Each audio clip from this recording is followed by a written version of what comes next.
Hi there, I'm Josh, and today we're going to make a lo-fi beat on the Roland SP-404SX.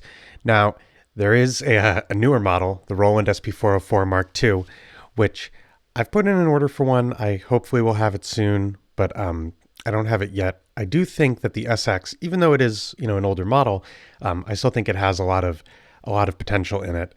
It, of course, has been very influential for quite a while before the Roland SP-404 Mark II had even been anything besides the dream of a few beat making enthusiasts. So I would say that if you have one of these, you could still do a lot with it. Anyway, preachy time over. Why don't we talk about beat making? I've got a sample on here from the song Diane by Art Pepper. It's mapped right now to pad 1.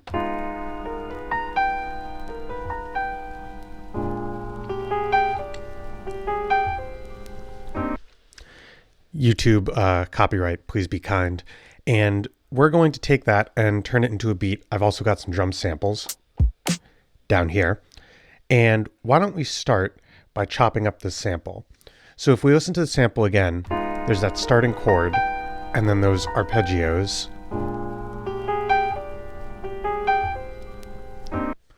And I want to chop this into 4 pieces. I want to have the first chord, the first arpeggio, and then that second chord and the arpeggio right after it. So this might not be the most expedient way to do it, but I'm going to just start by copying this to the different pads. And if it sounds like I hit these buttons really hard, it's because I'm really serious about beat making. So we're going to start using the mark button. Now, there isn't like a super easy, quick chopping solution on the 404, but the mark button gets you kind of close. So when you hit mark, it first makes a start point, and when you hit it again, it makes an end point for where you want the sample to be truncated.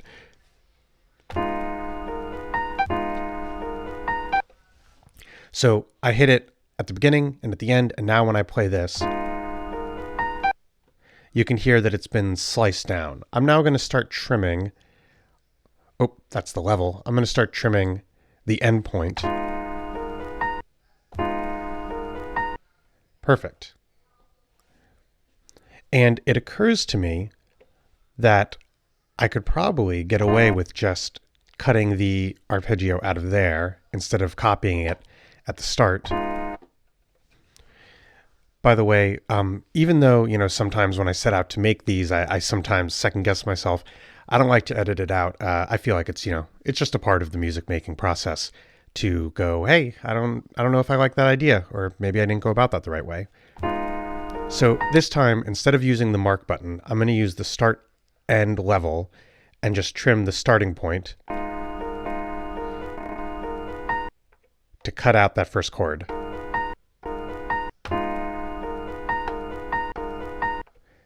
I might have trimmed it a little too much.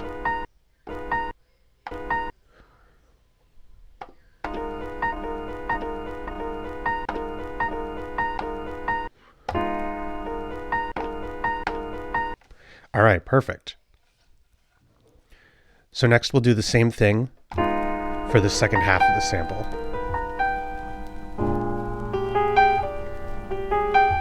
So I'm going to let it go.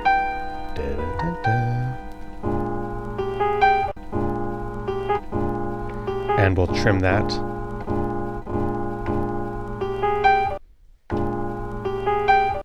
And I want to cut off that last little note. Perfect. And then we'll just give it a little copy. And same as before.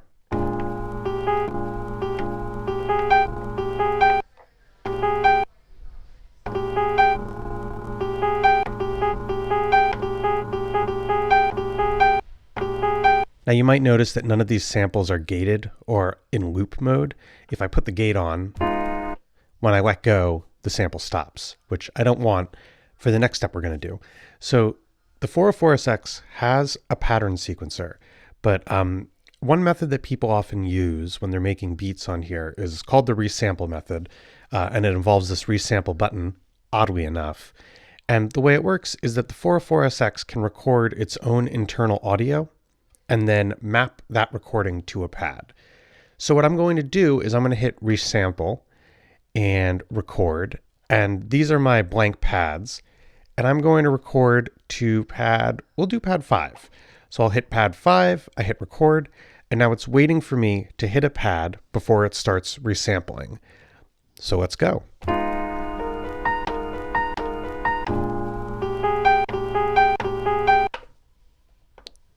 Oops, I made a little mistake there. I meant to hit record to stop recording, and I hit resample to stop recording. So we went a little bit longer than we should have.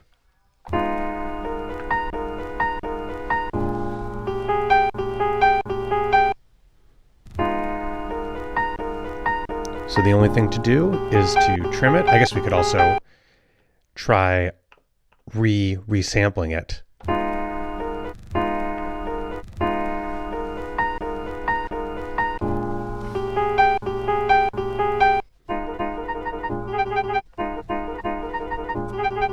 Let's get close.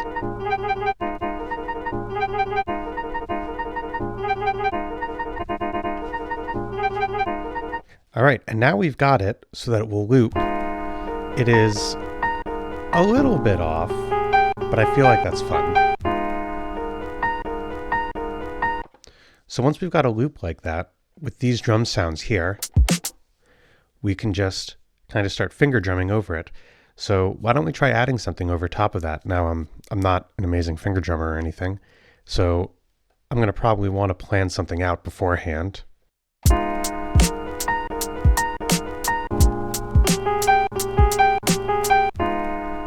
So before we can start resampling with the drums, we'll have to resample this pattern in mono because, like a fool, I recorded it in stereo, and the 404SX has a somewhat restrictive polyphony limit when it comes to resampling especially. So it would be better to resample it into mono because in stereo it's using up 2 voices. So like before, we're going to resample, and we'll hit record. I'll tap on the pad I want to resample to, and I'm going to turn off that stereo button. Hit record again, and it's waiting for me to hit a pad to start the resampling process.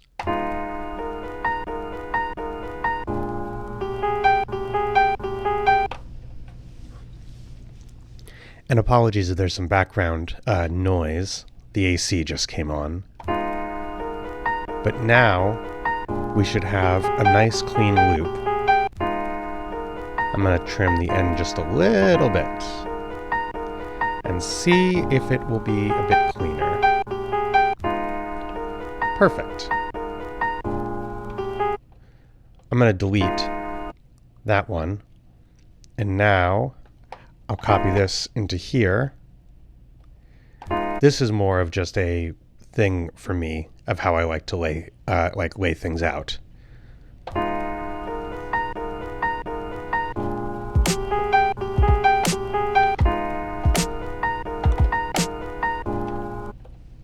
All right, I've got an idea of how I'd like to resample this. So we'll once more hit resample, record. We'll resample to here. And once I hit record, it's going to wait for us to hit a pad.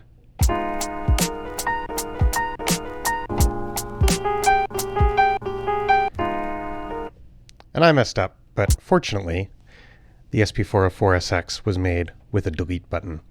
So one more time, resample, record, record again.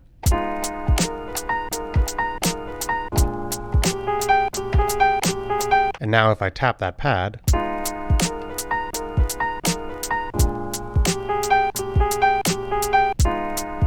you can hear that we've got our beat going. And now, if I wanted to have some fun with it, I could start layering an effect on.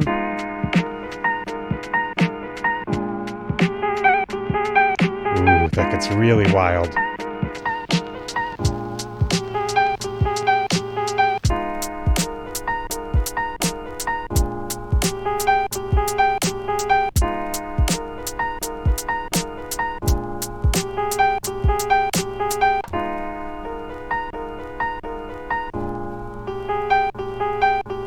So thank you so much for sticking around, hanging out while we made a beat.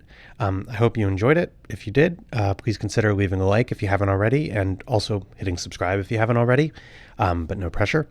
And, leave a comment. Let me know what you thought about this tutorial and about the finished beat. And yeah, I look forward to seeing you in the next video. Bye.